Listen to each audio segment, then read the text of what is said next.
কিভাবে মানুষ তোমাকে সৃষ্টি করা হলো, একবার তাকায় দেখো, তোমার শরীরের দিকে একটু তাকায় দেখো তো কেমনে আমি বানাইলাম, কিভাবে তৈরি করলাম, লক্ষ্য করো। এই যে মাথা, এই মাথাটার ভিতরে আছে কি? মগজ, ব্রেইন। বিজ্ঞানীরা বলেছেন এতে 1000 মিলিয়ন নার্ভ সেলস আছে এর মধ্যে। 1000 মিলিয়ন নার্ভ সেল। সেল হচ্ছে CELL, সেল। সেল মানে কোষ।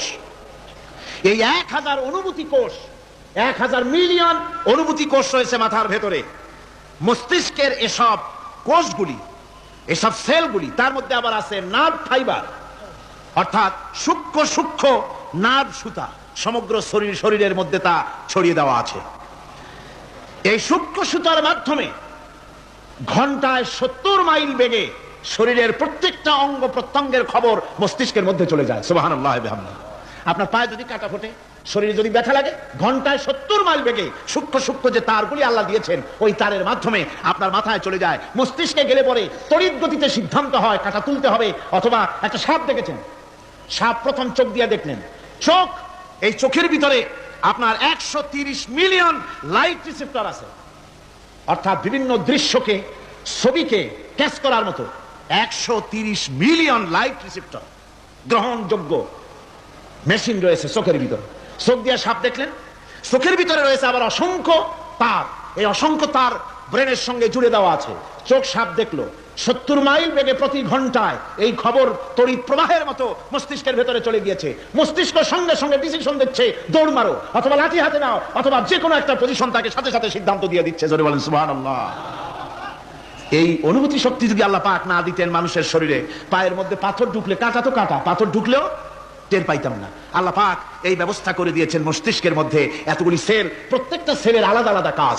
সুখ, দুঃখ, ভালোবাসা, মোহাব্বত, আনন্দ, স্বাদ ইত্যাদি জিনিসের অনুভূতি মস্তিষ্কের ভেতর থেকেই হয়। এখানে সেগুলি রেখে দেওয়া হয়েছে। তারপরে রয়েছে এই মস্তিষ্কের ভেতরে মেমোরি, স্মৃতি, স্মৃতি শক্তি। দেখুন এই যে টেপ রেকর্ডারে ওয়াজগুলি রেকর্ড হচ্ছে, তাফসীর রেকর্ড হচ্ছে। কিছুদিন পর ওই রেকর্ডের উপরে আর একটা কথা যদি উঠান, তাহলে প্রথম কথা থাকবে? প্রথম গান বা ওয়াজ থাকবে? নষ্ট হয়ে যাবে। কিন্তু আল্লাহ রাব্বুল আলামিন আপনার আমার মাথার ভিতরে এমন এক ফিতা দিয়ে দিয়েছেন, এমন একটা মেমোরি ফিতা দিয়েছেন, যেই ফিতার ভিতরে হাজার হাজার, লক্ষ লক্ষ, কোটি কোটি সমস্ত কথাগুলি ধরবে, আপনি মুখস্থ করতে পারবেন। আগে যা মুখস্থ করেছেন, পরে মুখস্থ করলে পরে আগেরটা মুছে যাবে না। সুবহানাল্লাহ বিহামদিহি। কি সুন্দর করে মস্তিষ্কের ভেতরে এই মেমোরি শক্তিকে আল্লাহ পাক তৈরি করে দিয়েছেন। চিন্তা করলে মাথা নত হয়ে যাবে আল্লাহর দরবারে। আল্লাহ পাক বলছেন এই জিনিস আমি তোমার মাথার মধ্যে রেখেছি। দেখুন মানুষ কত কথা বলে, কত বই পড়ে, মানুষের মাথায় যত কথা আছে সব কথা যদি লিপিবদ্ধ হয়, ভলিউম হয়ে যাবে, যা একটা লাইব্রেরিতে ধরা সম্ভব নয়। অর্থাৎ আপনার মাথাটা হচ্ছে একটা বিশ্বকোষ, আপনার মাথাটা হচ্ছে একটা বিরাট বিশ্বজোড়া লাইব্রেরি। জোরে কোন সুবহানাল্লাহ। আপনার মাথায় যা আছে তা আপনার কোনো বিল্ডিং এর মধ্যে ধরবে না, কোনো গ্রামে, কোনো দেশের মধ্যে তা ধরবে না। এত জিনিস আপনার মাথার মধ্যে আছে, ঠিক কিনা? এরপরে আল্লাহ পাক একটা চোখ আমাদের দিলেন।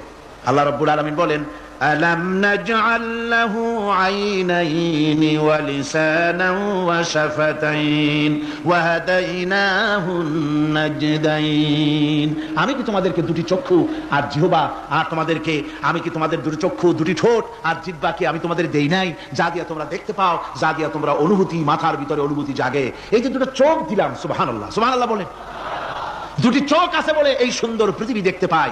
চোখ দুটি না থাকলে পৃথিবী অন্ধকার, মা দেখতে পাবো না, কোরআন দেখতে পাবো না, পৃথিবী দেখতে পাবো না, বাপ দেখতে পাবো না, সন্তান দেখতে পাবো না, দুনিয়াটা মিথ্যা হয়ে যাবে, ঠিক কিনা?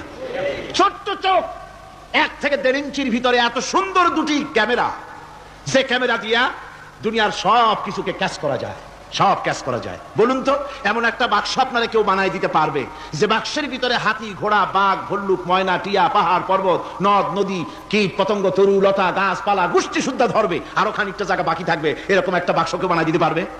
পারবে না। এমন একটা বাক্স পৃথিবীর কোন মিস্ত্রি বানাতে পারবে না। কিন্তু আল্লাহ রাব্বুল আলামিন আপনার আমার কপালের নিচে 1 থেকে 3 ইঞ্চির ভিতরে এমন 2টা ফিল্ম বক্স তৈরি করে দিয়েছেন, যা দিয়ে তাকাবেন আপনি কোটি কোটি মানুষ দেখবেন, পাহাড় দেখবেন, সমুদ্র দেখবেন, সূর্য দেখবেন, চন্দ্র দেখবেন। এত কিছু দেখার পরেও চোখের ভিতরে আরো খানিকটা জায়গা ফাঁকা থেকে যায়। কি বিরাট নিয়ামত এই চোখ আল্লাহ পাক আমাদেরকে দান করেছেন। এই চোখকে হেফাজতের জন্য আবার চোখের উপরে সানসেট তুলে দেওয়া আছে, সানসেট ভুরু, আল্লাহ ভুরু লাগাই দিয়েছেন, নিচে একটু হাড় জায়গায় দিয়েছেন, উপরে সানসেট, ভেতরে চোখ, যাতে করে বল এসে লাগলে পরে চোখটা গলে না যায়, আছাড় খেলে পরে চোখটা গলে না যায়, চোখটাকে সেফ সাইডে রেখে দিয়েছেন আল্লাহ পাক সুবহানাহু ওয়া তাআলা। আল্লাহ পাকের কাছে শুকরিয়া তো আদায় করলাম না, আদায় করি, আসুন পড়ি আমরা সবাই আলহামদুলিল্লাহি রাব্বিল আলামিন।